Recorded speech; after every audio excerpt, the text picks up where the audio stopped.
રાજકોટ જિલ્લાના જસદણ તાલુકાના નાને લાખાવડ ગામથી હત્યાનો મામલો સામે આવ્યો છે, જેમાં પત્ની દ્વારા પતિની હત્યા કરી નાખવામાં આવી હોવાનો મામલો સામે આવ્યો છે।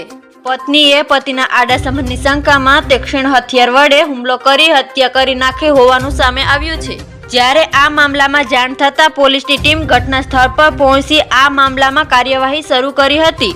જાણકારી મુજબ રાજકોટ જિલ્લાના જસદણ તાલુકાના નાની લાખાવડ ગામમાં ગઈકાલે મોડી રાત્રિના પતિ દ્વારા ઘાતક હથિયાર વડે પતિની હત્યા કરી નાખવામાં આવી હતી।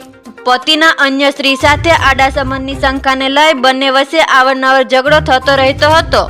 એવામાં ગઈકાલના ઝઘડો ઉગ્ર બની ગયો હતો।